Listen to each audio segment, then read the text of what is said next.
পরিবর্তন হওয়ার মধ্য দিয়ে এক প্রকার সিন্ডিকেট করে এই এলাকার ব্যবসায়ী প্রান্তিক ব্যবসায়ীদের খুদে ব্যবসায়ীদের কাছ থেকে যে অবৈধভাবে চিনির চাঁদা আদায় করছে, আমি সদরের এলাকার 12 কিলোমিটার সীমান্তবর্তী এলাকা 5 নম্বরের মালামাল, 1 নম্বরের মালামাল, সদর এলাকার মালামাল সব হামিদ চেয়ারম্যানের বুকের উপর দিয়ে যেত। আমি যদি সেদিন 5 টাকা 10 টাকা করে চাঁদা উঠাইতাম, তো নিশ্চয়ই আমি হামিদ চেয়ারম্যান অনেক আগেই 90 দশকে আমি চেয়ারম্যানকে যদি উপজেলা চেয়ারম্যান নির্বাচিত যদি করতে পারেন, তাহলে ইনশাআল্লাহ অতীতে হামিদ চেয়ারম্যান আপনাদের কাছ থেকে ঘুষ খায় নাই, চাঁদা দাবি করে নাই, তাইলে আমি উপজেলা চেয়ারম্যান নির্বাচিত হইলে ইনশাআল্লাহ আমি তো খাবই না, অন্য কাউকে খাইতে দিব না। নির্বাচন যখন চেজারি বেঞ্চের সাথে হয়ে গেল, আর হালুয়াঘাটের মানুষও আমার পক্ষ অবলম্বন করে শেষ পর্যন্ত এই গরিব মানুষের পক্ষে আপনারা সিদ্ধান্ত দিয়েছে। আপনাদের কাছে পরামর্শ দিবেন অসাম্প্রদায়িক হালুয়াঘাট গড়ার জন্য, একটা স্থিতিশীল হালুয়াঘাট গড়ার জন্য। নির্বাচন উত্তর সভায় এখন পর্যন্ত আমার লোকদের হয়রানি করা হচ্ছে। এখন পর্যন্ত সাকই এলাকায় অনেক মানুষকে মারপিট করা হচ্ছে, হুমকি দেওয়া হচ্ছে। এই সকল যদি চলতে থাকে, আমি বারবার দায়িত্বহীন ভাষায় বলতে চাই, মাননীয় সংসদ সদস্য আগেও আপনার বিরুদ্ধে ডেপুটেশন দিয়েছি, অভিযোগ দিয়েছি।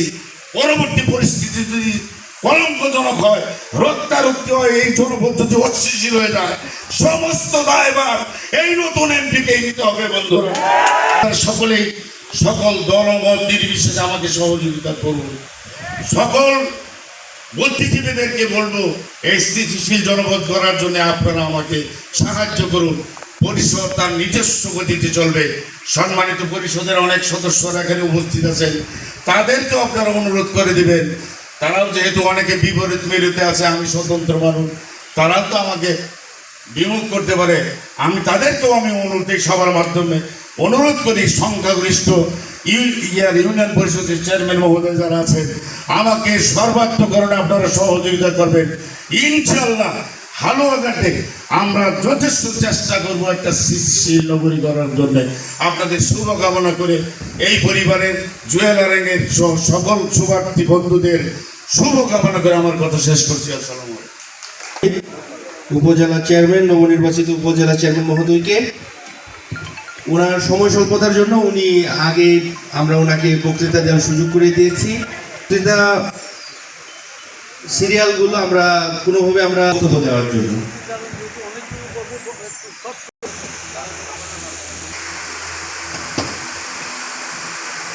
সম্মানিত উপস্থিতি, শুভেচ্ছা এবং আজকে আমাদের প্রয়াত সালের 8ম মৃত্যুবার্ষিকী। আমরা ব্যানার দেখতে পাচ্ছি আজকের এই মৃত্যুবার্ষিকী। রাখছি না, আমি শুধু অ্যাডভোকেট নবক্রান্তি, আমাদের সমাজ কল্যাণ প্রতিমন্ত্রী, তিনি ছিলেন, দায়িত্ব পালন করেছেন। প্রয়াত হয়ে যাওয়ার পর তার এই বিপদে পালনের জন্য কতিপয় তারা নতুন কমিটি দাঁড় করে দিয়েছে এবং আমরা প্রচন্ড ইঙ্গিত পেয়েছি, গীত রয়েছে। এটা খুব দুঃখজনক। আমাদের আছি, আমরা বলি পিছিয়ে জনগোষ্ঠীর জন্য আমরা আপ্রাণ চেষ্টা চালিয়ে যাচ্ছি বিশৃঙ্খলা সৃষ্টি করার জন্য। বাংলাদেশ আওয়ামী লীগের একটা পূর্ণাঙ্গ কমিটি আছে, অঙ্গ সংগঠন আছে, দুর্বরত আছে। আজকে আপনার উপস্থিত আছেন এই গড়া প্রাণের সংগঠনকে যদি আমরা ভাঙতে দেখি আমাদের খুব কষ্ট লাগে। কর্মীতা আমরা কামনা করি, আপনাদের ভালোবাসা আমরা কামনা করি, আপনাদের এই বাংলাদেশ অভিনন্দন এবং কৃতজ্ঞতা। ধন্যবাদ সবাইকে। এই অনুষ্ঠানে যারা বিভিন্ন দূর দূরান্ত থেকে এসেছেন এবং বিভিন্ন সংগঠন, বিভিন্ন রাজনৈতিক সংগঠন এবং সামাজিক সংগঠন থেকে আপনারা যারা এসেছেন এই অনুষ্ঠানে, আপনাদের সকলকে আমি আমার সংগঠনের পক্ষ থেকে এবং ব্যক্তিগত পক্ষ থেকে আমি ধন্যবাদ এবং কৃতজ্ঞতা এবং অভিনন্দন জানাই। আমি খুব লম্বা চড়া বক্তব্য দিতে পারি না, জানিও না, স্মৃতিচারণ করতে চাই। আমার কোনো বক্তব্য নাই, আমি কোনো বক্তব্য দিতে পারবো। তখন আমি দুবরা শাখার সদস্য ছিলাম। যখন অ্যাডহক কমিটি হয় তখন আমি 1977 সালে দুবরা শাখার সঙ্গে সম্পৃক্ত ছিলাম। আমি হারাতে চাই না। উনি কী কারণে স্নেহ করতেন আমি তার ছোট ভাই। কীরকম ছোট ভাই? সে আমি তো তার শালক ছিলাম সম্পর্কে। সেই কারণে আমাদের রাজনৈতিক মহলে সিনিয়র আমরা তো দুই শালা আছে, একটা গাঁও আর একটা হালকা হিন্দু। হিন্দু এখানে আমাদের ওই যে সোহাগ দত্ত থানা নাই, পুত্র তো অনেক আমাদের, কিন্তু শালা তো নাই।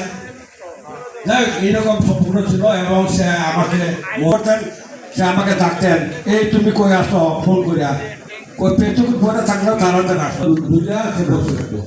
এবং সে তখনও একজন এমপি যে এই পরিচয় কাউকে দেয় না।